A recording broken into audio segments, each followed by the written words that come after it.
Voilà, on va prier ensemble si vous voulez bien. Bien. Notre Dieu, notre bon Père Céleste, merci encore de nous faire passer un bon week-end en famille. Merci de nous retrouver autour de ta parole pour apprendre de toi. Seigneur, que ton Esprit Saint nous guide, nous faire découvrir ta loi et à quel point elle est parfaite et à quel point elle est importante pour notre vie. Bénis ce moment, bénis aussi nos familles qui n'ont pas pu venir ce soir, bénis Christiane, bénis Arnaud et les autres filles, et bénis aussi les familles qui sont autour de nous. Te demandons ces grâces au nom de Jésus. Amen. Donc notre sujet de ce soir, qu'est-il arrivé au bien et au mal? Et en quoi est-ce important de le savoir? Un jour, un homme a pénétré en trombe dans un commissariat de police. Il était presque enragé, il a dit: je viens porter plainte parce que voilà, quelqu'un est venu dans ma maison, il a cambriolé ma maison, il a emporté ceci et cela, il faut absolument que vous fassiez quelque chose. Il était très énervé. Alors le policier, très calme, a dit: bon, écoutez monsieur, je sais qu'il y a des délinquants dans votre quartier, on va regarder les photographies, enfin, dans votre région là, on va regarder les photographies, vous allez me dire si... Oui, j'ai cru apercevoir quelqu'un, je crois que je pourrais le reconnaître. Alors on a commencé à regarder les photos, toutes les photos qu'il avait. Et tout d'un coup, le policier s'arrête et dit: attendez, mais c'est vous là qui êtes sur la photo. Vous êtes recherché. Donc cet homme qui était en trempe dans le commissariat pour réclamer justice, finit par être lui aussi identifié comme un délinquant recherché. En fait, dans notre monde, on voit le mal, la violence, même à des endroits, à des moments où on ne s'y attend pas. C'est partout, dans les écoles, dans les lieux de travail, dans les centres commerciaux. Et bien sûr, en Calédonie, on a vu ce qui se passe quand les gens sont déchaînés. On ne parle pas ici de crime organisé, mais on parle de violence à l'état commun qu'on trouve partout. Et de plus en plus souvent, il s'agit d'individus, on dit souvent les jeunes, mais il y a aussi des vieux, c'est tous les âges maintenant. Ils agissent seuls, ils n'ont pas vraiment de pensée d'organisation criminelle, ils n'ont pas vraiment de casier judiciaire, mais tout d'un coup, ça leur prend d'être dans la violence, de faire le mal. Et ils sont même capables de tuer. On voit des fois aux États-Unis, des gens, ils prennent leur fusil, parce qu'il y a beaucoup de fusils dans la circulation, et puis tout d'un coup, ils se mettent à tuer les gens. La question, c'est pourquoi il y a des crimes qui sont de plus en plus fréquents. De plus en plus, on voit des choses comme ça, et de plus en plus, la délinquance et la violence, on n'arrive même pas à comprendre pourquoi les gens font ceci ou cela. Qu'est-ce qui est arrivé dans ce monde? Quand on regarde nos sociétés occidentales, surtout dans les sociétés occidentales, c'est-à-dire tout ce qui est européen, nous sommes un pays qui appartient à la France, il y a une société qui apparaît avec des jeunes, une nouvelle génération, qui remet de plus en plus en cause, tout en question. En disant, moi je ne veux pas que ce soit comme ça, ils jettent un défi à la société, et donc à un moment donné, on voit, il y a beaucoup de jeunes qui sont en déshérence, qui ne savent plus quoi faire de leur vie, et donc ils n'ont plus de repères. Et ça, on voit dans toutes les sociétés. On voit ici en Calédonie, si vous allez en Polynésie, moi j'ai vu des choses en Polynésie, vous allez en métropole, c'est pareil, partout. Quand on regarde, on se dit, mais qu'est-ce qui se passe avec les jeunes? En fait, ce qui se passe souvent, c'est que les jeunes, qu'est-ce qu'ils font tout simplement? Ils imitent leurs parents, ils imitent les plus grands. Et après, on se demande du coup, mais finalement, il y a des modèles. Est-ce qu'il y a des modèles? Est-ce qu'il y a des adultes qui peuvent servir de modèles dans cette jeune génération? Et est-ce qu'il y a des exemples? Est-ce qu'il y a des personnes qui sont des repères pour être des exemples pour justement éviter ces comportements? En fait, dans certaines églises, même dans certaines églises aujourd'hui, on enseigne que les lois de Dieu ne sont plus valables. On dit même que ces commandements ont été abolis. On dit encore, ces commandements ne sont plus d'actualité. Les commandements de Dieu même sont impossibles à observer. C'est quelque chose de trop difficile. Et quand on regarde la Bible nous dit, puisqu'ils ont semé du vent, ils moissonneront la tempête. Ça veut dire que ce qu'on voit actuellement, c'est le résultat d'un abandon de toutes les lois. Alors on parle des lois de Dieu, et ce soir on va parler des lois de Dieu, mais on va parler de l'abandon de toute notion même de loi. C'est-à-dire que tout le monde fait ce qu'il veut, il n'y a plus de règles, il n'y a plus de cadre, et on voit aujourd'hui beaucoup de foyers qui sont brisés, beaucoup d'enfants et de jeunes qui sont complètement sans repère, et qui posent des problèmes, qui sont malheureux, et tout ça c'est lié, c'est une cause à effet, parce que justement on a perdu des bases concernant qu'est-ce que c'est le bien, qu'est-ce que c'est le mal. Mais la question justement, qui c'est qui détermine ce qui est bien et mal? Est-ce que c'est les règles du gouvernement? Est-ce que c'est la culture? Est-ce que c'est la tradition? Le jugement moral, c'est-à-dire la moralité, c'est qu'est-ce qui est bien, qu'est-ce qui est mal? Comment on détermine ça?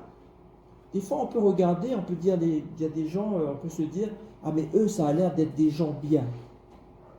Et quand on regarde derrière le rideau, on s'aperçoit que, oula, il y a des trucs bizarres aussi.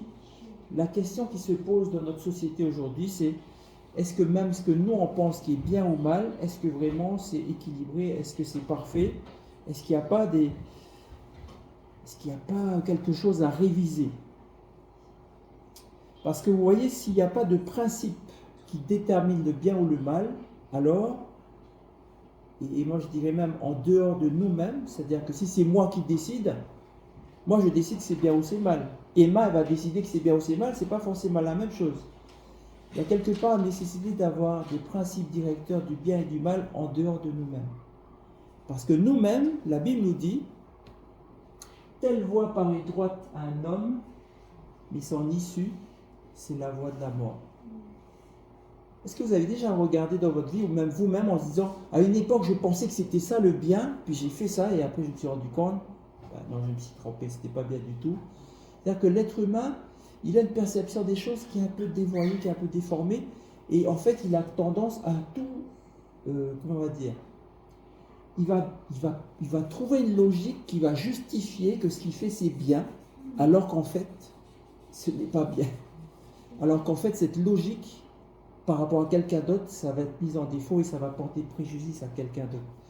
En fait, souvent, les gens disent, tu sais, il faut faire confiance à ton propre cœur. Les réponses sont dans ton cœur. C'est des choses qu'on voit souvent dans les films. Les réponses, c'est dans ton cœur que tu vas les trouver. Alors tu vois le héros du film, puis il agit, il voit un truc, et puis à la fin, ça se termine bien. La Bible, elle n'est pas dans les films. La Bible, elle nous dit, le cœur est tortueux par-dessus tout et il est méchant. Qui peut le connaître? La Bible nous dit justement, il faut se défier de nous reposer sur notre propre cœur. Je vais prendre un exemple extrême, le cœur des terroristes de Al-Qaïda, c'est de dire, nous on aime Dieu, et puis on va démolir 5000 Américains dans 2 immeubles, on va bombarder avec 2 avions. Ça c'est ce qu'il y a dans leur cœur, c'est pas du tout bien, du tout. Et pourtant c'est ce qu'ils ont dans leur cœur, c'est leur bonheur de faire ces choses. Le cœur humain est tortueux, nous dit la Bible, ça ne peut pas être la base du bien et du mal. D'ailleurs, la Bible nous dit que dans les derniers temps, c'est dans le Nouveau Testament, de Timothée 4, verset 3, il viendra un temps où les hommes ne supporteront pas la saine doctrine. La doctrine, le mot doctrine, c'est simplement l'enseignement. Un enseignement sain. Les hommes ne supporteront pas la saine doctrine, mais ayant la démangeaison d'entendre des choses agréables, ils se donneront une foule de docteurs selon leurs propres désirs. Là, le mot docteur, c'est pareil que doctrine, c'est-à-dire des enseignants. Ils vont aller chercher des gens qui vont leur enseigner quelque chose. Ah, ça c'est bien, ça me va bien à moi, mon cœur. Et on voit bien que ça ne va pas pour tout le monde d'ailleurs. Et on voit ça de plus en plus dans les réseaux sociaux. Vous avez des gens qui promeuvent des thèses, des théories sociales ou qu'est-ce que vous voulez. Et vous avez 1 million de followers. Ah, ils aiment bien ce que le gars il dit. Puis vous avez un autre gars qui dit autre chose. Vous avez 2 millions de followers. Quand vous allez comparer les deux, ils sont en train de se contredire. Et pourtant, chacun a trouvé, c'est comme si chacun a trouvé le truc qui lui plaît. Chacun a trouvé l'enseignant qui correspond à ses propres désirs. Ils détourneront l'oreille de la vérité et se tourneront vers les fables.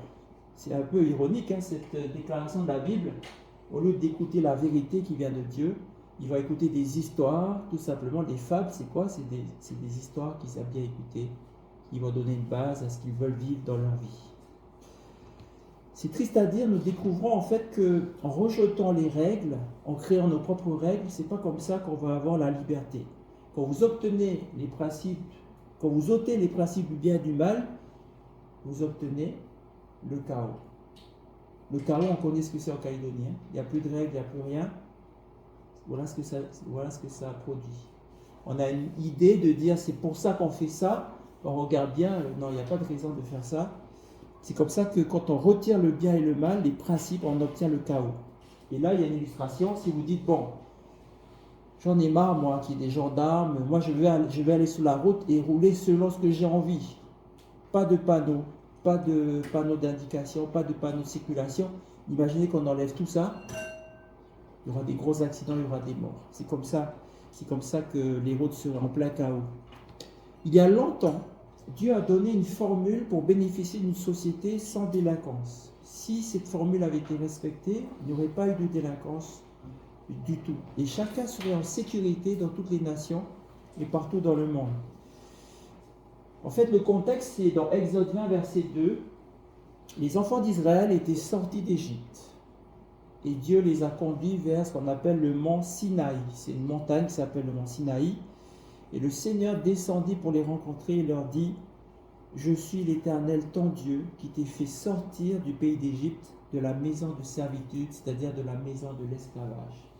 Les enfants d'Israël étaient esclaves en Égypte. Moïse est venu de la part de Dieu. Il a réussi à les sortir de là. Et arrivé dans le désert, Dieu les a conduits à cette montagne du Sinaï. Et Dieu va leur parler. Exode 20, verset 2, si vous lisez le contexte, Dieu descend sur la montagne et il parle directement au peuple d'Israël. Ils entendent sa voix carrément. Et voilà ce qu'il dit. Il se présente, il rappelle qui il est. Il est celui qui les a délivrés de l'esclavage. C'est-à-dire, il est celui qui veut les délivrer de l'esclavage. Il est celui qui veut que leur vie soit une belle vie. Avant, ils étaient esclaves. Avant, il y avait une oppression. Et maintenant, Dieu leur promet une belle vie. Mais il va leur donner un principe de vie. C'est lui qui avait ouvert la mer Rouge devant eux. C'était leur protecteur. En d'autres termes, en s'introduisant comme ça, il veut dire: je suis votre protecteur. Je suis celui qui vous aime. Je suis celui qui veut vous conduire dans une belle vie. Écoutez ce que je vais vous dire maintenant. Il va prononcer, lui-même, Dieu va prononcer ces paroles de cette loi qu'on appelle les 10 commandements pour que l'homme sache vivre en paix et en sécurité et distinguer ce qui est bien de ce qui est mal. Et on va résumer, parce qu'il y a un texte complet, mais on va prendre les extraits du texte très significatifs pour résumer les 10 commandements. Le premier commandement, c'est: tu n'auras pas d'autre Dieu devant ma face. Ça veut dire que Dieu, il y a un seul Dieu dans le ciel et sur la terre, dans l'univers, il y a un seul Dieu, il n'y a pas d'autre Dieu. Et c'est avec lui qu'on est appelé à avoir une relation. Il y a des personnes qui ont des relations avec des choses dans l'au-delà ou dans l'occulte ou dans le mysticisme. Dieu dit: tu ne fais pas avec eux, c'est que avec moi. Je suis le seul Dieu. Il n'y aura pas d'autre Dieu devant ma face. Deuxième commandement: tu ne feras pas de statue, tu ne te prosterneras pas devant elle. Bon, là on voit une illustration, c'est un pays asiatique où ils ont érigé une grande statue de Bouddha. C'est d'une grande mode d'ailleurs, il paraît, c'est aussi parce que ça attire les touristes. Mais Dieu dit dans le deuxième commandement: tu ne feras pas de statue pour te prosterner devant elle. Là, il est question de l'image. On ne fait pas d'image pour se prosterner devant elle. Et moi, pour expliquer ça, j'aime bien utiliser cette illustration. J'aime vraiment ma femme. Vous connaissez ma femme, c'est Élise. Vous avez vu, elle est très belle. Elle a bientôt 54 ans, mais depuis que je la connais, 18 ans, elle était toujours très belle comme ça. Imaginez que j'aime tellement ma femme, Élise, que quand je vais le matin au travail, pour me rappeler son visage, je prends sa photo. Puis arrivé au travail, au bureau, je mets sa photo et je travaille, je la regarde. Ah, ma femme, elle est jolie, je pense à elle, et puis je regarde la photo. Et puis le soir, je reviens à la maison et voilà, elle a fait le repas comme elle aime bien faire des bons petits repas. On est vraiment gâtés en famille par rapport à ça.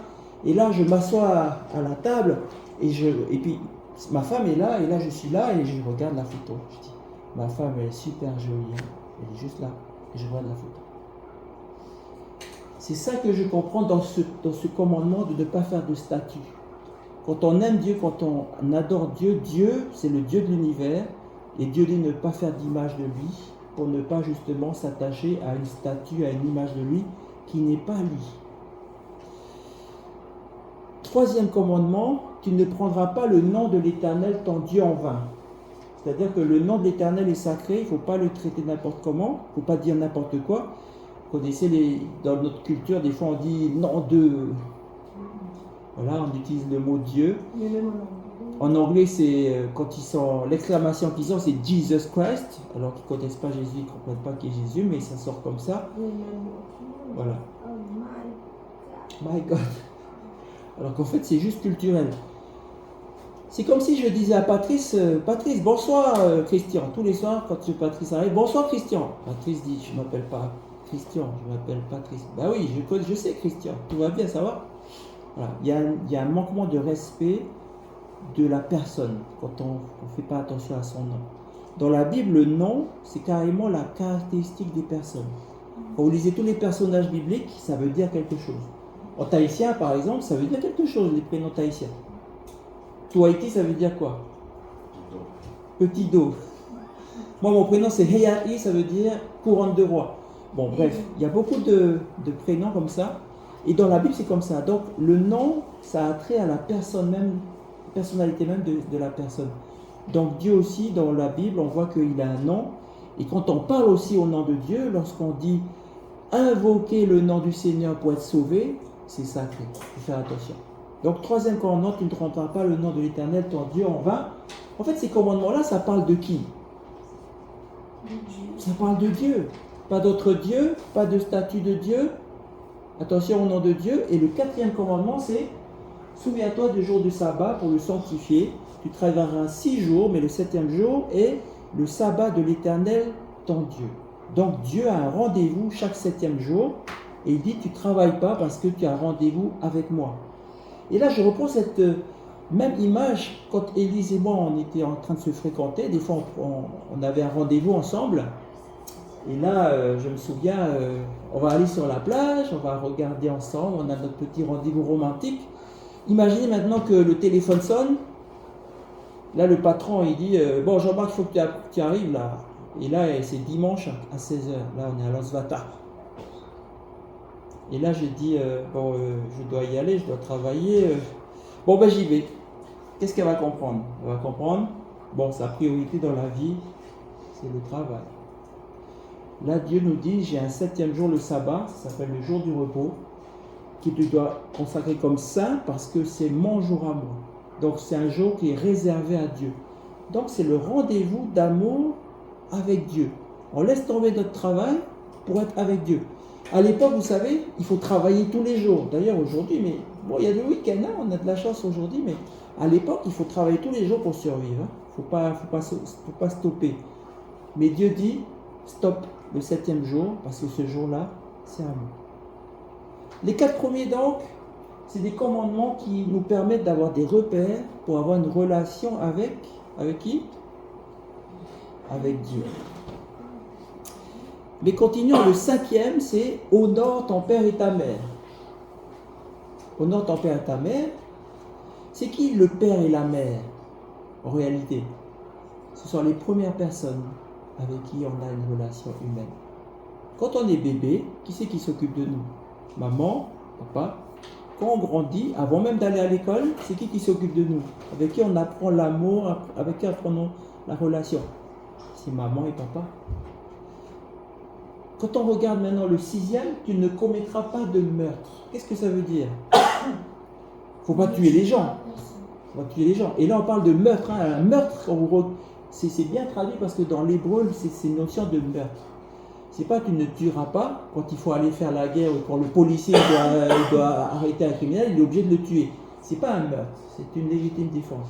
Un meurtre, c'est vouloir la mort de quelqu'un et faire tout pour le faire mourir. C'est une intention criminelle. Donc tu ne feras pas de meurtre. Donc là, vous commencez à comprendre, on est dans les commandements qui parlent de qui maintenant? Tout à l'heure, on parlait de Dieu, et là, on parle de qui? On parle des autres, n'est-ce pas? 7e, tu ne commettras pas d'adultère. Qu'est-ce que c'est l'adultère?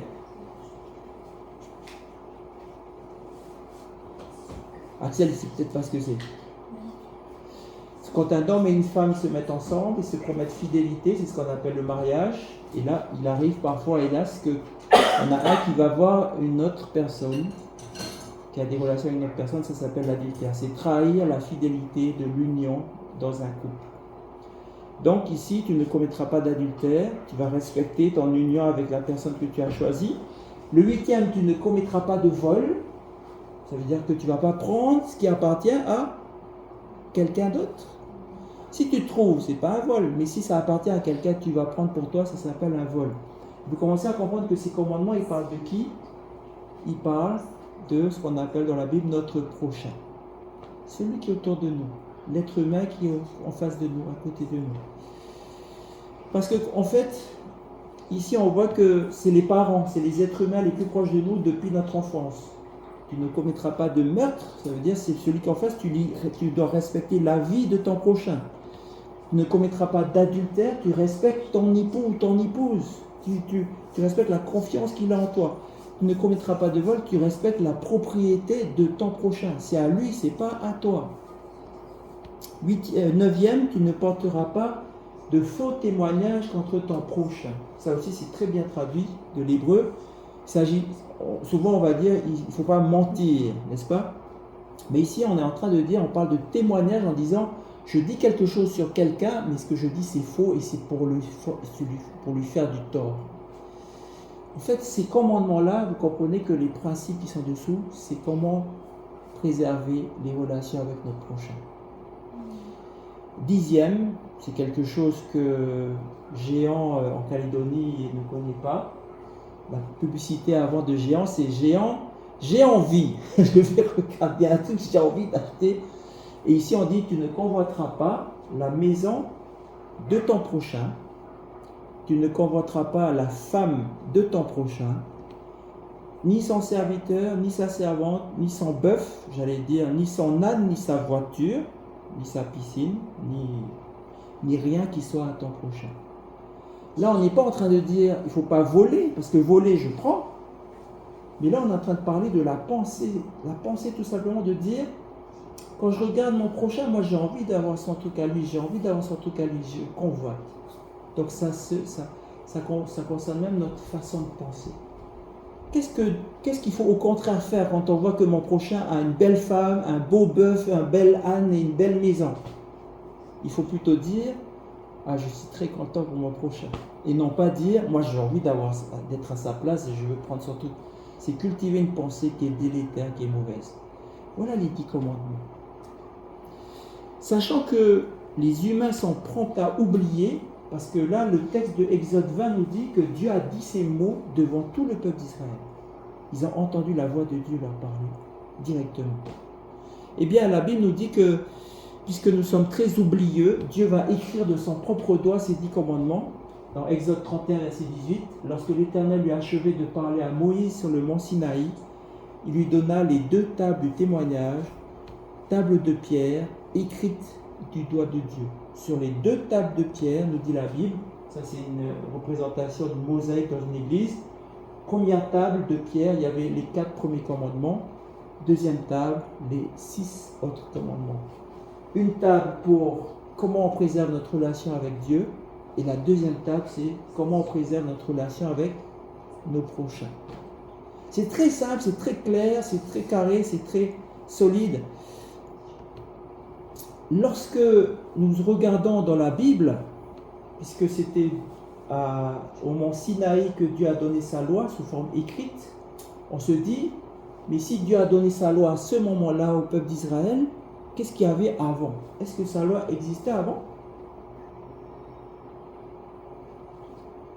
Eh bien, la Bible nous donne certains aperçus pour montrer que les principes éternels et immuables de la justice, qui constituent la base du gouvernement de Dieu, ont toujours existé, de tout temps. Les anges eux-mêmes étaient gouvernés par les commandements de Dieu. Quand vous regardez le conflit qu'on a étudié l'autre soir, il y a eu guerre dans le ciel, il y a Michael et ses anges d'un côté et le dragon et ses anges d'un côté. C'est quoi qui les divise? C'est tout simplement que les anges de Michael, les anges de Jésus, les anges de Dieu continuent à être fidèles aux commandements de Dieu. Alors que les anges du dragon, c'est-à-dire de Satan, eux se sont rebellés contre Dieu, contre son gouvernement. Ils ont choisi de suivre leur propre volonté, de créer leurs propres règles. Et c'est pour ça qu'il y a eu cette guerre.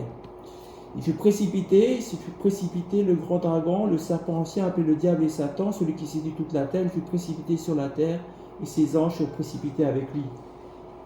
Donc ça, c'est les anges déchus, on appelle ça. Ils sont tombés du ciel et ils se sont jetés sur la terre et ils ont choisi de propager leurs idées sur la terre. Vous savez, les anges, on ne va pas étudier ce sujet ce soir, les anges, nous dit la Bible dans Hébreux 1, ce sont des esprits.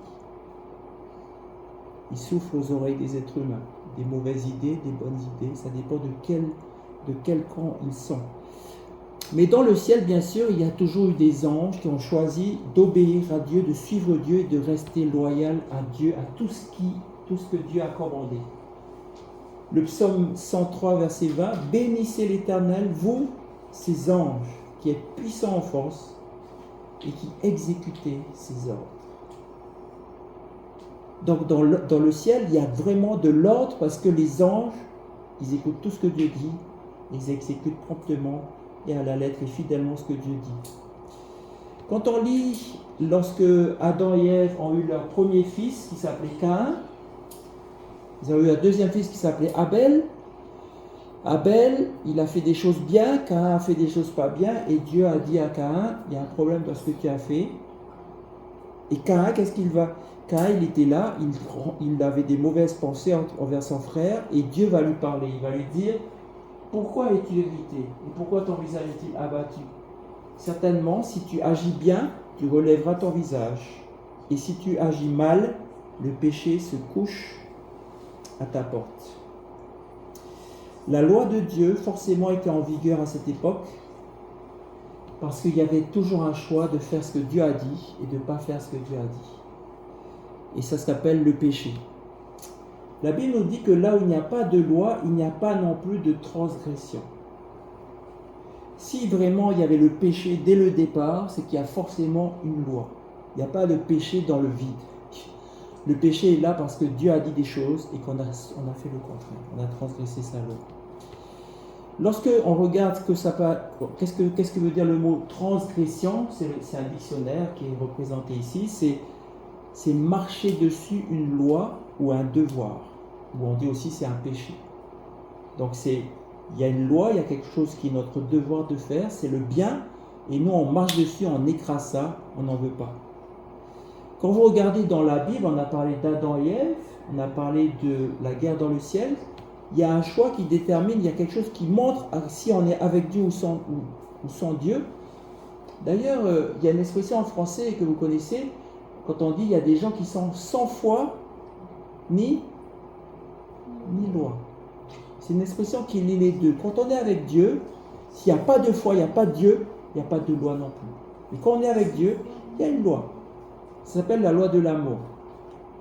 D'ailleurs, je pourrais vous interviewer chacun, parce que des fois, les gens disent, oui, mais l'amour, c'est joli, c'est romantique.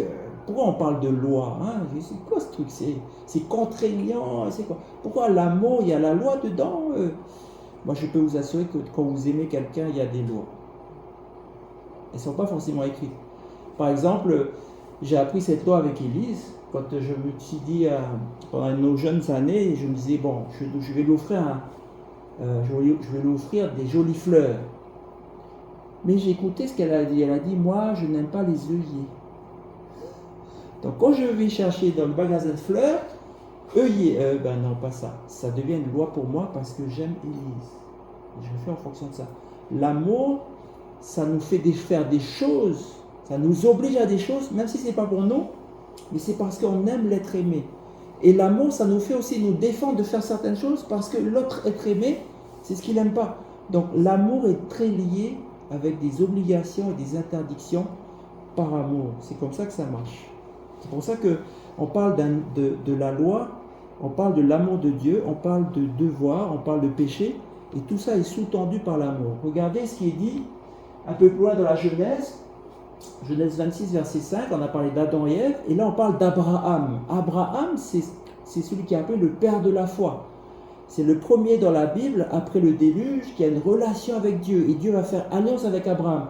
Et qu'est-ce qu'on dit de Abraham? On dit que c'est le père de la foi, celui qui est le premier à cru en Dieu, après le déluge.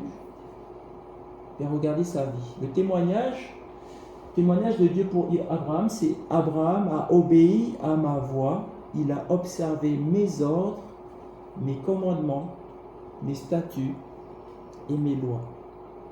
Donc Abraham, c'est des centaines d'années avant le mont Sinaï, hein. C'est des centaines d'années avant que Dieu dise les 10 commandements, les écrive. Quand je regarde ça, je parle un peu à Patrice, dans un gouvernement, vous savez qu'il y a, ici en Calédonie, il y a loi de pays, il y a délibération, il y a arrêter, il y a une gradation. Tout ça pour réglementer ce qui se passe dans la vie du pays. Ici, on a l'impression que c'est une déclinaison aussi. Il y a les ordres de Dieu, il y a ses commandements, il y a ses statuts, il y a ses lois. Donc, ce n'est pas juste quelque chose d'aussi simple, c'est quelque chose vraiment de précis que Dieu a donné. Et donc, Abraham a bien obéi à la voix de Dieu, c'est parce que c'était Dieu. Il a obéi à tous ses commandements. Quand vous regardez dans Genèse 30, verset 9, on a un épisode peut-être que vous connaissez, où Joseph, un des petits-fils d'Abraham, va être en Égypte, et la femme de son maître va tenter de le séduire. Et voilà, voyez comment Joseph va réagir. Il va dire, mon maître ne m'a rien interdit, excepté toi, parce que tu es sa femme. Comment ferais-je un aussi grand mal et pécherais-je contre mon maître? Non, c'est pas ce que dit le texte. Parce que s'il prend la femme de son maître, bien sûr, il fait du mal à son maître. Mais lui, il voit plus haut. Comment pécherais-je contre Dieu? Joseph savait très bien que l'adultère, prendre la femme d'un autre, est un péché. Il connaissait les principes divins distinguant le bien du mal. Et ça, c'est 300 ans, 400 ans avant le mont Sinaï. Donc les principes de Dieu sont déjà connus par ses enfants depuis l'origine. Et donc Joseph, la fin de l'histoire, c'est que il n'a pas voulu se laisser séduire, et finalement la femme l'a accusé, il est parti en prison. Il a payé sa fidélité à Dieu, il était décidé à ne pas transgresser la loi de Dieu. Lorsque les enfants d'Israël, comme on disait, on arrive maintenant au mont Sinaï, les enfants d'Israël sont sortis d'Égypte, ils ont traversé le désert. En fait, ça faisait des centaines d'années qu'ils étaient en Égypte, ils avaient oublié la loi de Dieu. C'est pour ça que Dieu va les amener au mont Sinaï, il va rappeler sa loi, il va écrire sa loi. Mais quelques semaines seulement avant l'arrivée au Sinaï, Dieu a fait des reproches à Moïse parce que des Israélites transgressaient sa loi en essayant de recueillir de la manne le jour du sabbat. Dans Exode 16, verset 28, tout à l'heure on a lu Exode 20, les 10 commandements c'est Exode 20, c'est après. Mais avant même que Dieu rappelle ces 10 commandements et écrive ces 10 commandements, l'Éternel dit à Moïse, jusqu'à quand refuserez-vous d'observer mes commandements et mes lois?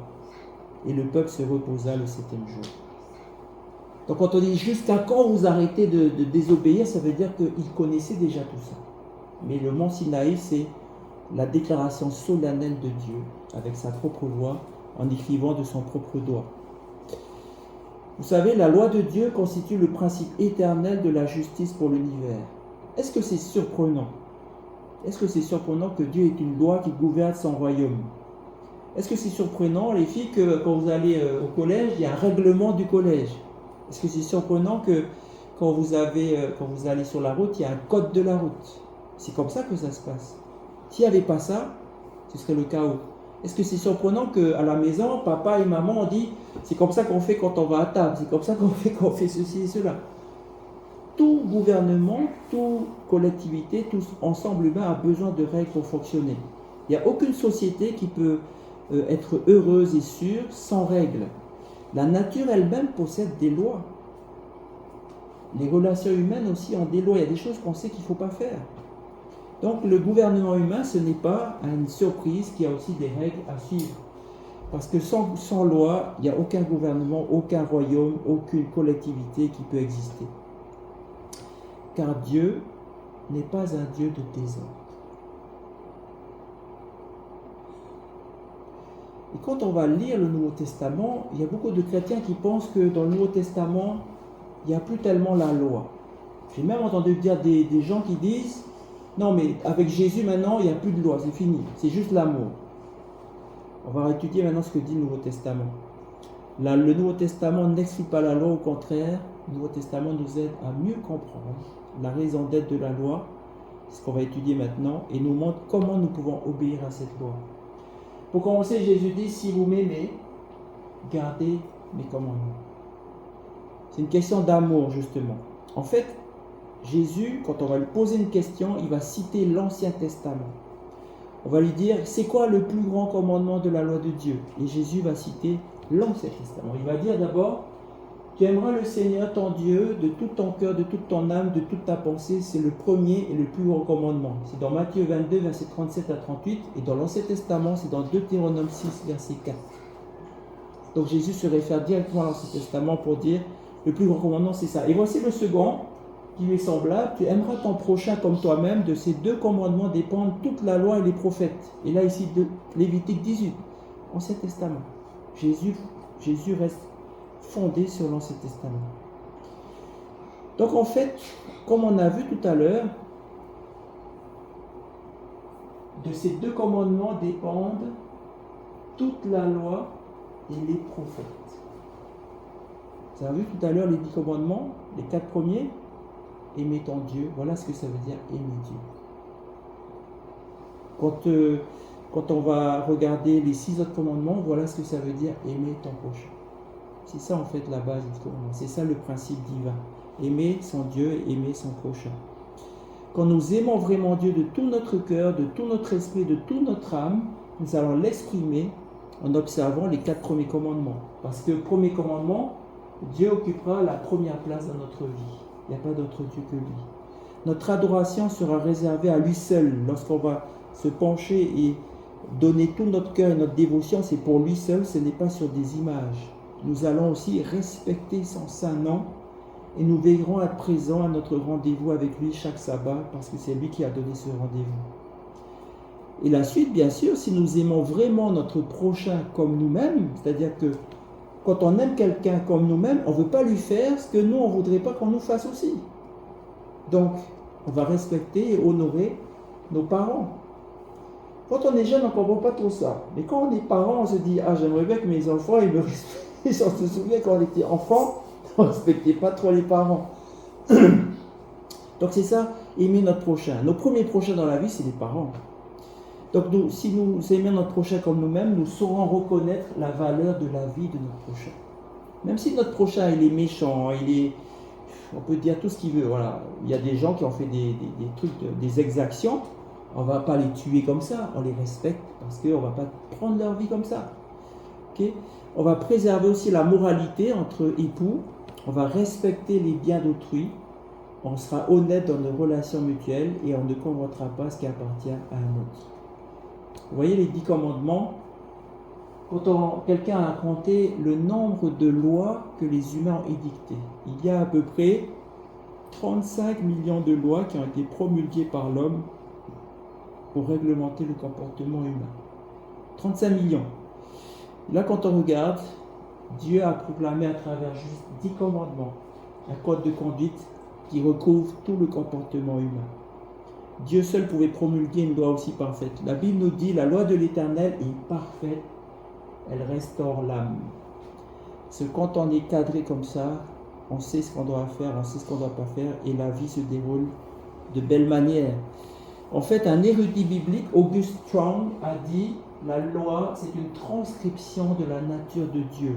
Qu'est-ce que ça veut dire? Les 10 commandements ne sont qu'un profil du caractère de Dieu, un caractère immuable. Ça veut dire que quand Dieu dit tu ne voleras pas, lui aussi Dieu est un Dieu honnête. Il ne prend pas ce qui ne lui appartient pas. Quand Dieu dit tu respecteras les parents, lui aussi il considère que la famille c'est très important. Ça transcrit en fait son vrai caractère, sa loi. C'est pour ça que cette loi, il s'attend à ce que ce soit reproduit dans le cœur de ses enfants. Quand on dit on est enfant de Dieu, on ne peut que reproduire et être fidèle aux valeurs de notre Père Céleste.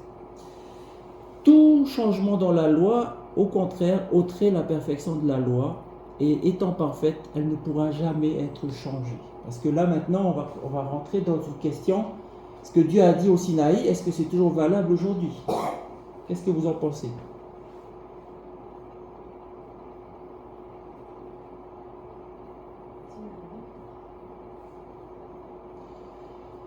Jésus va dire lui-même dans Luc 16, verset 17, « Il est plus facile que le ciel et la terre passent, qu'il ne l'est qu'un seul trait de lettre de la loi vienne à tomber. » La loi est plus stable que l'équilibre même de l'univers. Jésus va dire encore quelque chose que beaucoup de chrétiens devaient écouter, « Ne croyez pas que je sois venu pour abolir la loi ou les prophètes. Je suis venu non pour abolir, mais pour accomplir. Ça veut dire que ce que Dieu a proclamé au mont Sinaï, et Dieu n'a pas proclamé que les 10 commandements, il y a aussi d'autres règles que Dieu a données dans plein de domaines. Quand Dieu parle, il ne va pas revenir dessus. Et Jésus lui-même ne va pas abolir la loi ou les prophètes. Jamais. Moi, j'entends des fois des prédicateurs qui disent « Oui, vous savez, Jésus est venu, il est mort sur la croix, tous nos péchés, la loi est finie, terminée, la loi est finie. » Et ils disent même le mot « abolir ». La loi est abolie. C'est le contraire de ce que dit Jésus. Jésus dit « Ne croyez surtout pas que je sois venu pour abolir la loi. » La loi est la transcription du caractère de Dieu. La loi manifeste l'amour envers Dieu et envers notre prochain. On ne peut pas enlever des morceaux de la loi qui ne conviennent pas. C'est trahir le caractère même de Dieu. Mais direz-vous peut-être, oui, mais bon, quand on parle de loi, j'ai toujours l'impression que ça me contraint, ça restreint mon bonheur, ça m'enferme en quelque sorte. Je ne suis pas libre de faire ce que je veux. Souvent, c'est ce qu'on pense. Hein. Quand j'étais jeune, quand j'allais à l'église et qu'on me disait Dieu a dit ça, j'ai pas envie. Oui. Bon, parce que, bon, voilà. Quand j'étais jeune, c'était comme ça. Et quand j'ai grandi, ça a commencé à être différent. Pourquoi? Parce que la loi n'a jamais été un fardeau pour l'homme. Dieu n'a pas voulu que ce soit un fardeau pour restreindre notre liberté. Au contraire, la loi, c'est comme... Tiens, il y a un spécialiste des ponts avec nous. Quand vous allez sur un pont, vous roulez, vous dites, c'est beau le paysage. Et non, il y a toujours quelque chose qui est là. C'est quoi? C'est un garde-corps. Si jamais vous avez un accident, c'est pour éviter que quand votre voiture va aller sur le côté, vous allez tomber, vous allez mourir. La loi, c'est comme un garde-corps pour nous éviter beaucoup de dégâts et beaucoup de chaos dans notre vie. Je prends juste un exemple. Quand la loi dit « tu ne mentiras pas, tu ne porteras pas de faux témoignages », imaginez quelqu'un qui dit « oui, bon, moi je fais des petits arrangements avec la vérité, comme ça, moi j'arrive à naviguer, ça me permet de... » Vous savez, de jouer à ce jeu-là, à un moment donné, quand la vérité éclate, on reçoit tout ça dans la figure, c'est mortel. Il ne faut pas jouer à ça. Il faut toujours être transparent, il faut toujours être vrai. Et justement, quand on se dit, Dieu m'a dit de ne pas mentir, je ne vais pas mentir, on est préservé, on est en sécurité. Ça ne va pas nous arriver ce que je viens de décrire. Par contre, quand on prend des libertés avec la loi, commence à dire, je vais ôter les garde-corps du pont, ben, quand ça dérape la vie, ben, ça peut aller très très loin. C'est pareil pour l'adultère, c'est pareil pour nos parents. Vous savez, quand on se fâche avec notre papa et notre maman, ça arrive dans nos vies, il faut se réconcilier avec papa et maman, c'est important. C'est papa et maman, c'est de eux qu'on vient, il y a cet amour. Et souvent, il y a des personnes que je connais, pendant 30 ans, ils sont fâchés avec papa et maman, et puis juste à la fin, bon, je vais aller voir papa parce qu'il va bientôt mourir. Qu'est-ce que j'ai raté 30 années avec papa et maman? C'est dommage. Donc Dieu nous a donné des lois en fait pour nous protéger du chagrin, de la culpabilité. C'est pour nous assurer en fait une belle liberté et une sécurité. Je prends un autre exemple. Qui c'est quoi votre sport? C'est quoi ton sport, Axel? Qu'est-ce que tu aimes bien comme sport? Je fais du judo. Judo, ok. Est-ce qu'il y a d'autres sports encore? La piscine. Piscine. Alors c'est des sports plutôt individuels. Bon, judo, il y a aussi des choses. Mais des fois, quand vous faites le judo, vous avez celui qui vous surveille et il va s'assurer que vous ne faites pas n'importe quoi. Il y a des choses qu'il ne faut pas faire. Je prends un exemple que tout le monde connaît, le football. Vous avez déjà regardé le football? Vous regardez tous ces gens, ils courent avec le ballon, tout ça. Mais en fait, des fois, quand je me souviens, il y a 30 ans, il y avait des matchs de football, c'était impossible à regarder. Parce que les gens ne faisaient que de faire des tacles par derrière. Pam, dans les jambes, pam, pam, pam, pam. Et au bout d'un moment, ils ont changé les règles. Ils ont dit, celui qui fait ça, il est éliminé du terrain. Ils ont d'autres les règles strictes. Et maintenant, le football est beaucoup plus agréable à regarder. Parce que toutes les règles de football, vous avez les limites. C'est des règles en disant, il ne faut pas taper le pied, il ne faut pas pousser comme ça, il ne faut pas faire ça, ça, ça ou ça, il ne faut pas toucher avec la main. C'est pour assurer un beau jeu, c'est pour assurer la sécurité. Et quand on respecte toutes ces règles, oh là là, on s'éclate, on est super bien. La loi, c'est ça. La loi, c'est, tu as des cadres. Quand tu restes dedans, tu t'éclates, tu as une belle vie. Quand tu enlèves les garde-corps, tu dis, c'est plus marrant, oh là là, tu vas rentrer dans des problèmes innombrables et délicats. Dieu dit justement, s'ils avaient toujours ce même cœur pour me craindre et pour observer tous mes commandements afin qu'ils soient heureux à jamais, eux et leurs enfants. Je ne vais pas donner de détails ici, mais je pourrais vous donner des témoignages de ce que dans notre vie, il y a des choses qu'on ne fait pas parce que, c'est pas parce qu'on est intelligent, hein, c'est pas parce qu'on a réfléchi, c'est parce que Dieu a dit de ne pas faire. Et il y a des choses dans notre famille, on n'a jamais eu ce genre de problème. Quand j'écoute les autres copains, les autres collègues, j'écoute leur vie, des fois je dis aïe aïe aïe, ils ont des gros problèmes. Moi, on n'a jamais eu ce genre de problème parce qu'on est resté dans les commandements de Dieu.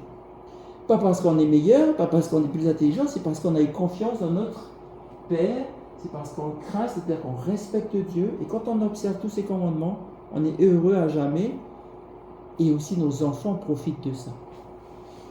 Nos propres enfants, des fois, ils ne se rendent pas compte, ils sont très protégés par rapport à tout ce qu'on peut faire dans ce monde.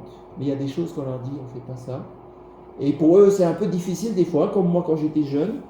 Mais en fait, on les protège et ils n'ont pas de risque d'avoir des dégâts comme on voit, comme on écoute parfois dans certaines familles. Ce n'est pas pour critiquer ces familles, c'est pour dire tout simplement que Dieu, quand il donne ses principes, c'est pour notre bonheur. Dieu nous a donné sa loi pour nous protéger et pour nous garder sur la route de la vie. Voilà l'intérêt et voilà le mobile et le but de la loi de Dieu. C'est transcrire son caractère d'amour, c'est pour nous relations avec lui, avec notre prochain, pour nous protéger, pour avoir une vie heureuse. Mais il y a aussi une autre utilité à la loi. Il y a une autre raison pour laquelle Dieu a donné sa loi à l'homme. C'est l'apôtre Paul dans Romains 3, verset 20 qui dit « C'est par la loi que vient la connaissance du péché. » Vous savez qu'il y a une tribu, c'est des missionnaires qui ont documenté ça, il y a une tribu en Amazonie. Quand ils sont arrivés pour évangéliser cette tribu, ils ont découvert que le principe supérieur de cette tribu, le héros dans cette tribu-là, c'est en Amazonie, c'est celui qui trahit son prochain. C'est-à-dire que c'est érigé dans la vertu maximale. C'est-à-dire que dans cette tribu, moi je vais être copain avec toi, avec Patrice. Et je vais être copain, et je fais mon petit plan, et un beau jour je te trahis vraiment d'une manière extraordinairement perfide. Et là toute la tribu t'applaudit. Waouh, t'as vachement bien fait. C'est-à-dire que dans certaines cultures, des choses que nous c'est évident que c'est pas bien de le faire, pour eux c'est très bien de le faire. Et la Bible nous dit donc, c'est par la loi que vient la connaissance du péché. C'est quand on voit la loi de Dieu qu'on comprend ce qu'on fait, si c'est bien ou si c'est un péché. Je n'ai connu le péché que par la loi, car je n'aurais pas connu la convoitise si la loi n'avait dit « tu ne convoiteras point ». Et c'est un bon exemple. Hein. Nous tous les Occidentaux, là, nous aimons bien aller dans la ville, regarder les vitrines, regarder les magasins. Quand on voyage, on fait ce qu'on appelle du shopping. On dit « ah, j'aimerais bien ça, j'ai envie de ça, je veux ça, je veux ça, je veux ça ». Alors je ne dis pas que ça s'appelle convoiter, mais il y a cet esprit de toujours vouloir des choses, de vous regarder le voisin, tout ça, de se comparer. Pour nous, c'est normal, c'est dans notre culture. Mais la Bible nous dit, non, tu ne convoiteras pas. Et c'est la Bible qui nous fixe la connaissance de ce que c'est le péché. On raconte l'histoire d'une princesse que ses sujets avaient persuadé qu'elle était d'une beauté sans rival. Cependant, un commis voyageur vint un jour dans son village et lui vendit un miroir. Et lorsqu'elle a vu le miroir, elle s'est regardée dedans. Elle a vu elle se trouvait vraiment moche. Elle a cassé le miroir en 1000 morceaux. La loi de Dieu, c'est parfois aussi comme un miroir. Lorsqu'on regarde dedans et que ça nous renvoie comment on vit, on est comme cette princesse que nous voyons ne nous plaît peut-être pas. Mais ce n'est pas en détruisant la loi ou l'ignorer qui va changer notre condition. La loi met le doigt sur nos péchés. C'est un guide pour que nous puissions mener une vie heureuse, mais ce guide-là va être effectif que si on pointe ce qui ne va pas dans notre vie, afin que nous changions et que nous soyons heureux. C'est comme ça qu'on va être sans péché lorsque nous allons suivre les instructions données par Dieu. Et la loi, ça c'est ce que la Bible dit aussi, la loi ne peut pas nous donner le pouvoir de surmonter le péché, ni d'ôter notre culpabilité. Il y a des chrétiens, certains chrétiens qui pensent que c'est parce qu'ils vont observer la loi qu'ils vont être sauvés. On a déjà étudié ce thème l'autre soirée, c'est pas ça qui va nous sauver. La loi est là pour nous dire le chemin, elle est là pour nous dire où est-ce qu'on se situe. Et lorsqu'on voit qu'on est dans le péché, c'est là qu'on se dit « Ah, là, j'ai besoin d'aller vers Dieu pour obtenir le pardon, pour avoir le salut à travers Jésus. » La loi, c'est la base immuable de la justice, de l'ordre du royaume de Dieu, mais ce n'est pas la loi qui peut nous sauver. Lorsque nous voyons dans le jardin d'Éden que Adam et Ève ont péché contre Dieu, ils ont été expulsés du jardin d'Éden. Et la Bible nous dit afin qu'ils ne mangent pas l'arbre de vie et vivent éternellement dans le péché. Eh bien, Dieu a institué ce qu'on appelle un sacrifice avec un agneau pour préfigurer qu'un jour, Jésus va venir mourir pour sauver les pécheurs du péché. C'était la manière de Dieu pour aider Adam à comprendre comment l'innocent Fils de Dieu devait mourir pour satisfaire les exigences de la loi transgressée. Rappelez-vous, le péché, c'est le salaire du péché, c'est la mort. Mais la Bible nous dit, le péché, c'est la transgression de la loi de Dieu. La loi ne pouvait sauver personne du péché. C'est que l'agneau de Dieu qui pouvait sauver quelqu'un du péché. C'est que le sacrifice de Jésus. Donc Galates 3, verset 21, l'apôtre Paul dit, s'il avait été donné une loi qui puisse procurer la vie, la justice viendrait réellement de la loi. Mais non, la loi ne peut pas procurer la vie. C'est que l'agneau de Dieu, c'est que Jésus qui nous procure la vie. Donc la loi est très importante, c'est le repère que Dieu a donné, mais ce n'est pas la loi qui va nous sauver. Et par contre, la loi est vraiment importante. Vous savez pourquoi ? Parce que si la loi avait pu nous sauver, Christ n'aurait pas eu besoin de mourir. Si l'importance de ces principes de la loi n'était pas cruciale, on aurait pu modifier la loi. Je vais expliquer un petit peu. Si vous dites il n'y a pas de loi, ça veut dire qu'il n'y a pas de péché. Parce que le péché, c'est la transgression de la loi. Dans 1 Jean 3, verset 4, le péché, c'est la transgression de la loi. C'est la conséquence de transgresser la loi. C'est ça le péché. S'il n'y a pas de loi, il n'y a pas de péché. S'il n'y a pas de péché, on n'a pas besoin d'être sauvé. Il n'y a pas de grâce. S'il n'y a pas de grâce, parce que la grâce, c'est la miséricorde bienveillante de Dieu qui s'exerce lorsque nous avons transgressé sa loi. S'il n'y a pas de grâce, il n'y a pas besoin non plus de croix. Il n'y a pas besoin que Jésus meure pour nous. Et donc, il n'y a pas besoin de sauveur. En fait, c'est parce que Dieu ne peut pas changer sa loi et que nous avons transgressé sa loi et que nous sommes pécheurs. C'est pour ça que Jésus devait venir pour nous. C'est pour ça que Dieu nous sauve uniquement par sa grâce. Question ? Moi, je sais pas me répéter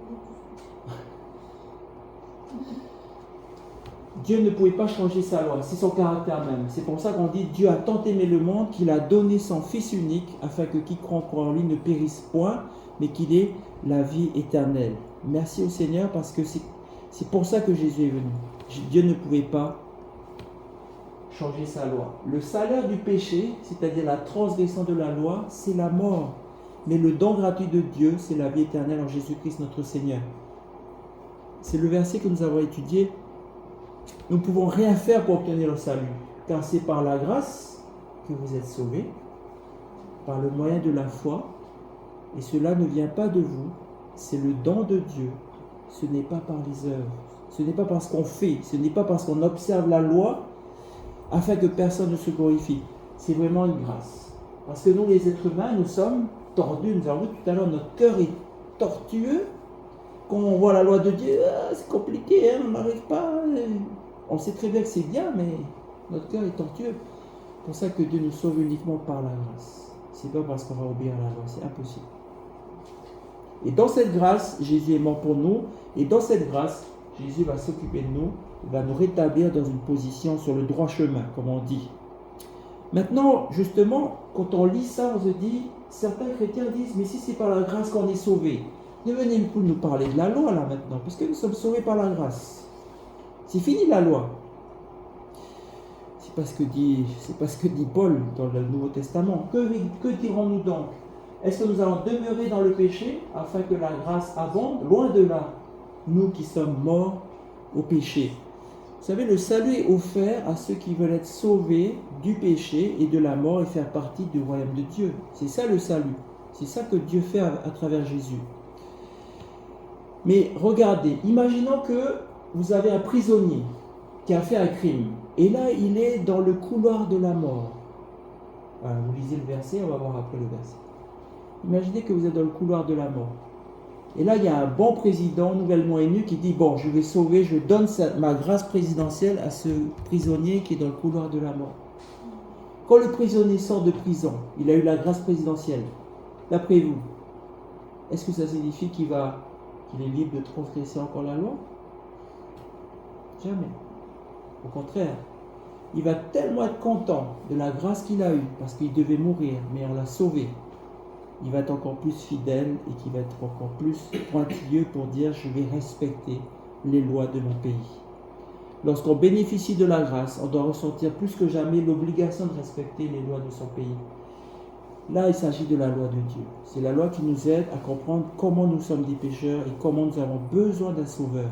C'est pour ça que lorsque nous acceptons Jésus, il nous pardonne et il nous donne aussi la puissance de garder ses commandements. Et c'est ça la promesse qui est dans Hébreux 8, verset 10, dans le Nouveau Testament. Je mettrai mes lois dans leur esprit, je les écrirai dans leur cœur. C'est la promesse de Dieu. Nous qui sommes pécheurs, qui avons un cœur tordu, toujours à moi d'abord, et puis je ne veux pas respecter mon prochain ni Dieu, quand on laisse Jésus aller dans notre vie, venir dans notre vie, Jésus va écrire ses lois dans notre esprit. Il va les écrire dans notre cœur. Voilà ce que fait Jésus. Et c'est Jésus qui le fait. Ce n'est pas nous qui allons nous forcer à dire non, on va faire ce que Dieu a dit parce que machin, on est obligé, sinon on va pas. Ce n'est pas cet état d'esprit-là. Au contraire, c'est dire Seigneur Jésus, merci de ta grâce. Maintenant, je veux suivre ton chemin. Fais ce que tu as à faire dans mon cœur. Change mon cœur. Et je veux être dans tes commandements. Jésus lui-même dit, j'ai gardé les commandements de mon Père et je demeure dans son amour. Vous savez, il est facile de faire quelque chose pour quelqu'un quand vous l'aimez, n'est-ce pas? Même les choses les plus difficiles quand vous aimez quelqu'un, ce n'est pas une obligation. C'est pas, oui, mais si je ne fais pas, il ne va pas être content. C'est pas ça. Quand vous aimez quelqu'un, vous voulez vraiment faire sa volonté, vous voulez faire ce qu'il vous demande de faire parce que vous aimez la personne. Et donc, quand Dieu va écrire ses lois dans notre cœur, c'est de manière à ce que nous avons plaisir à les observer. Vous savez, je vais vous dire, ça c'est mon petit témoignage. Quand vous vivez votre vie, ça c'est votre pensée, votre façon de vivre, votre réflexe, votre caractère, vous faites des choses. Et après vous regardez les résultats, des fois, j'ai pas bien fait, oui, pourtant on m'a dit, on m'a averti, mais pourtant Dieu a dit que... Mais quand vous dites à Dieu, Seigneur, maintenant je veux changer, vous priez Dieu. Et là, ce que vous avez échoué à faire, tout d'un coup, vous arrivez à le faire. Vous savez comment vous avez une paix dans le cœur. Vous dites, ça y est, je suis aligné avec Dieu. Là, je suis bien. Je suis en harmonie avec le Seigneur. C'est à cause de son amour pour le Père que Jésus a gardé les commandements de son Père. Et c'est ça aussi le modèle pour nous. Si vous m'aimez, dit Jésus, gardez mes commandements. C'est ça la vraie motivation de garder les commandements de Dieu. Non pas pour être sauvé, jamais. On a dit tout à l'heure, on a vu dans la parole de Dieu, on n'est pas sauvé par les œuvres. On est sauvé parce que Dieu nous a fait la grâce. Mais quand Dieu nous a fait cette grâce, alors nous voulons tout faire pour lui plaire, pour lui obéir. C'est l'amour qui précède l'obéissance. La motivation de l'obéissance, c'est l'amour. Que vous ensemble, 2 filles disaient toujours à leur mère, « Maman, je t'aime ». Mais lorsque maman leur a demandé de l'aider pour faire le ménage, on a vu qui aimait réellement maman. Très simple. Si nous gardons ces commandements, nous dit l'apôtre Jean, 1 Jean 2, versets 3 à 4, c'est dans le Nouveau Testament, si nous gardons ces commandements, par là, nous savons que nous l'avons connu. Il va dire quelque chose de grave. Celui qui dit, j'ai connu Dieu, et qui ne garde pas ses commandements, c'est un menteur. D'autres termes, il ne sait pas ce qu'il raconte. C'est pas la vérité. Et la vérité n'est pas en lui. Mais celui qui garde sa parole, l'amour de Dieu est véritablement parfait en lui. Par là, nous savons que nous sommes en lui. Quand on suit les commandements de Dieu, ça veut dire qu'on est aligné avec Dieu par amour. C'est là qu'on sait qu'on est avec Dieu. Celui qui dit qu'il demeure en lui doit marcher aussi comme il a marché lui-même. On imite Jésus. Et Jésus a gardé les commandements de son Père. Donc vous voyez, l'amour de Dieu est véritablement parfait en lui. L'apôtre Jacques va dire à sa façon, la foi agit avec les œuvres. Ce qu'on croit, ça agit en même temps que ce qu'on fait. Et par les œuvres, ce qu'on fait, la foi est rendue parfaite. Dire j'aime Dieu, je crois en Dieu, mais on fait le contraire de la volonté de Dieu, c'est vrai qu'on croit en Dieu, mais elle n'est pas parfaite encore cette foi. Quand on est aligné avec la volonté de Dieu, c'est ça qui est important. Car en Jésus-Christ, ce qui a de la valeur, c'est la foi qui est agissante par l'amour. Nos actions sont dictées par l'amour. Et l'amour, c'est la base des 10 commandements. Il n'y a pas que ces commandements-là. L'amour, c'est vraiment le changement c'est une révolution dans notre esprit qui dit, maintenant je vis pourquoi? Parce que j'aime Dieu. Tout ce que Dieu va me dire pour rester en relation avec lui, je vais le faire. Parce que j'aime Dieu. Tout ce qui est en relation avec mon prochain, je vais le faire parce que je veux avoir une bonne relation avec mon prochain. J'aime mon prochain comme moi-même. C'est cette motivation-là. C'est la foi qui est agissante par l'amour. L'Apocalypse nous décrit le peuple de Dieu à la fin des temps. On a déjà lu ce chapitre, Apocalypse 14, dernièrement. On parle d'un ange qui vient au monde entier parler du jugement. Et ici, dans Apocalypse 14, verset 12, juste avant que Jésus revienne, c'est Apocalypse 14, verset 16, eh bien, Apocalypse 14, verset 12 nous décrit en fait le peuple de Dieu à la fin des temps. C'est ici la persévérance des saints qui gardent les commandements de Dieu et qui ont la foi de Jésus. Aujourd'hui, quand on dit j'ai la foi en Jésus, il ne faut pas oublier que ça va de pair avec garder les commandements de Dieu. Parce que garder les commandements de Dieu, ça démontre en fait qu'on aime vraiment Dieu, parce qu'on obéit à sa loi, parce qu'on a compris qui est Dieu, qu'on a compris que c'est une bonne loi pour nous et qu'on a compris que c'est le caractère d'amour de Dieu qui s'exprime. Évidemment, ce ne sera pas toujours facile. Vous savez, parce que, on l'avait expliqué un soir, Satan, lui, il s'auto-exalte. C'est moi d'abord. Je suis plus haut que Dieu. Je suis plus haut que mon prochain. Vous avez vu les gens égoïstes, comme moi, souvent je suis égoïste. Comme j'étais plus jeune, je suis encore plus égoïste. Quand je deviens égoïste, je suis méchant avec les autres. C'est plus l'intérêt des autres qui me commande, c'est mon propre intérêt. Et Satan, c'est le premier dans l'univers qui a mis ça, qui a renversé ça. Et donc, quand tu vois des gens qui observent les commandements de Dieu, qui remettent les choses dans le bon ordre, j'aime Dieu, j'aime mon prochain, ça, il ne supporte pas. Il ne va pas rester inactif, parce que ça contredit son propre gouvernement. Son propre gouvernement, vous savez, c'est de dire à tout le monde, fais ce que tu veux, selon ton cœur, fais ce qui te plaît, peu importe les conséquences, peu importe si ça déshonore Dieu, peu importe si ça fait du mal à ton prochain, à ta femme, à ton mari, à tes enfants, c'est moi, moi, moi. C'est ça l'univers et le gouvernement de Satan. C'est très simple à comprendre. C'est pas une question de cornes. Des fois, on voit des trucs de Satan, les cornes. C'est pas du tout ça. Satan est un ange extraordinairement brillant, merveilleux, qui s'est corrompu et qui a complètement changé les choses de Dieu. Et donc, la Bible nous décrit dans l'Apocalypse l'opposition de Satan. Apocalypse 12, verset 17, le dragon, donc c'est Satan, fut irrité contre la femme. Dans ce contexte, la femme, c'est l'Église, et il s'en alla faire la guerre au reste de la postérité de la femme. C'est-à-dire que l'Église a une postérité et il y a un reste dedans, et Satan va faire la guerre à ce reste-là. Vous savez, si vous connaissez Astérix, La Gaule est occupée, il y a juste un village d'irréductibles Gaulois. C'est un peu la même image. Satan, il a corrompu la terre avec ses idées, c'est pour ça qu'il y a des conflits, il y a de la haine, de la violence. Mais il y a un petit reste qui lui résiste. Et il va faire la guerre à ce petit reste. Regardez comment l'Apocalypse décrit ce reste. Ceux qui gardent les commandements de Dieu et qui retiennent le témoignage de Jésus. Il y a d'un côté Jésus qui est le centre de leur vie, et il y a les commandements de Dieu qui est le résultat de cette union avec Jésus. Quand vous avez quelqu'un qui obéit aux commandements de Dieu, il ne va jamais voler quelqu'un. Au contraire, il va respecter. Il ne va jamais faire du mal à quelqu'un, il ne va jamais mentir. Et ça, c'est du désordre dans le gouvernement de Satan. Ça, il ne supporte pas. Vous avez déjà remarqué, des fois, au travail ou dans les gens qui sont autour de vous, il y a des gens qui commencent à faire des mauvaises blagues. Vous savez, ils commencent à disent des choses pas bien. Et là, tout le monde rigole et vous ne rigolez pas.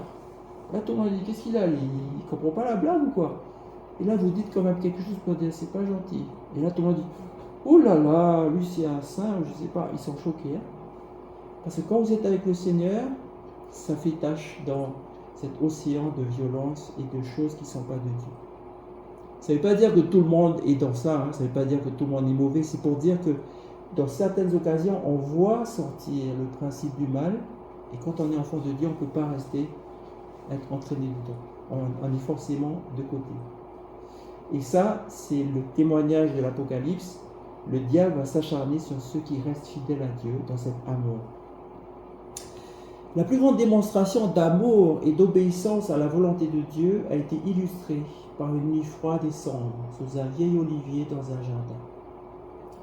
C'est juste avant que Jésus soit arrêté. Il est en train de prier dans le jardin qu'on appelle le jardin de Gethsémani. Il prie parce qu'il sait que demain il va mourir. Et il n'a pas envie de mourir. Nous avons vu l'autre soir que dans tout être humain, il y a cette volonté de vivre. Et Jésus est un être humain, il s'est incarné en être humain, et il veut vivre. Mais il sait que le plan de Dieu pour nous sauver, il devra offrir sa vie, il devra mourir. Et il est en train de prier Dieu. La Bible nous dit qu'en fait, il était tellement stressé, tellement qu'il y a des gouttes de sang qui ont roulé sur son front.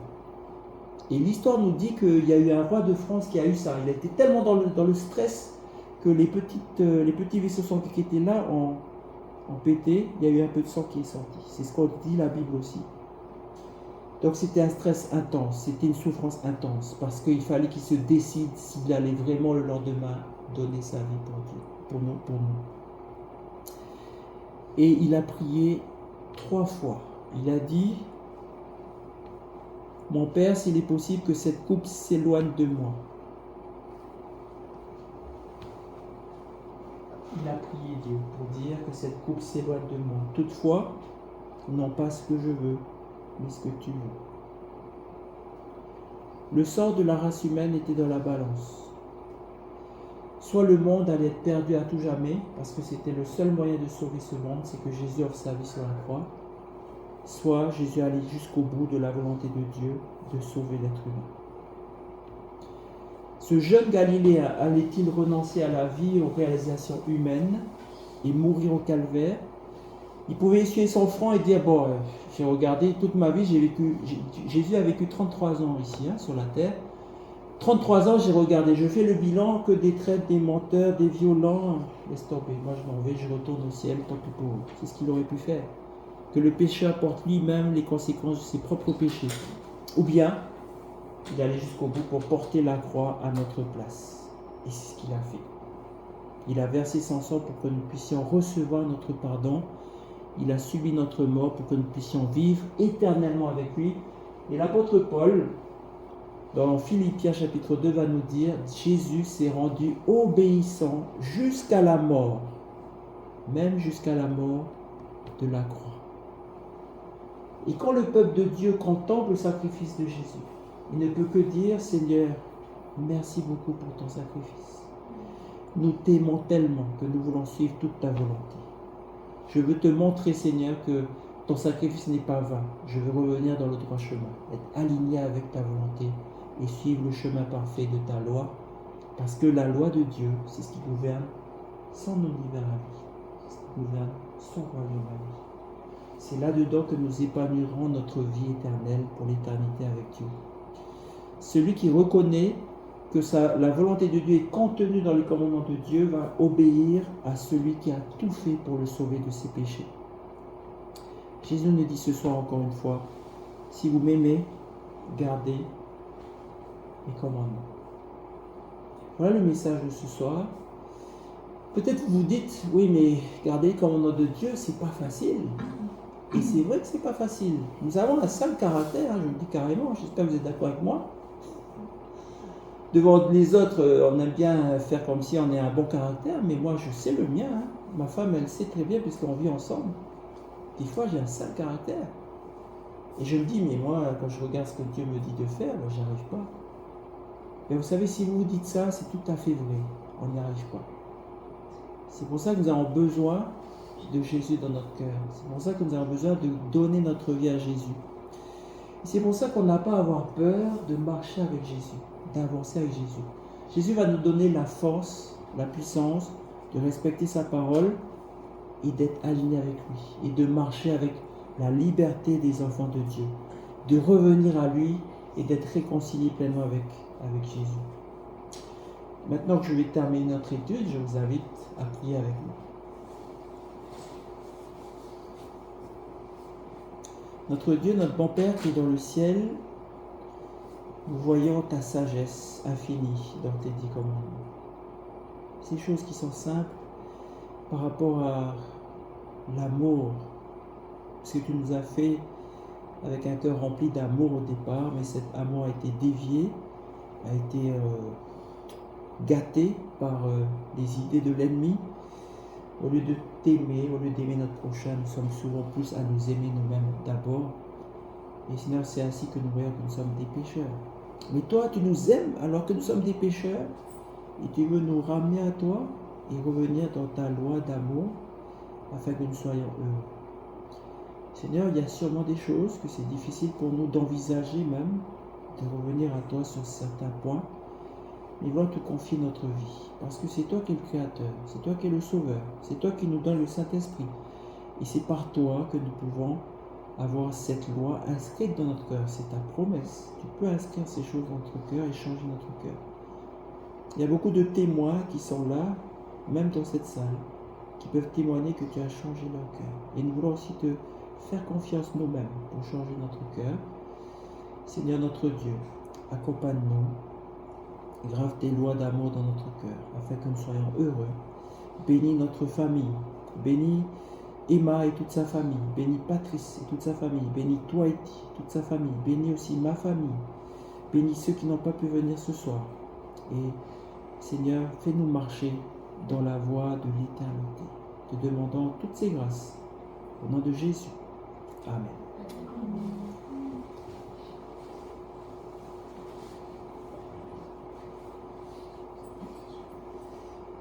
Alors, comme d'habitude, quelques moments si vous avez des questions.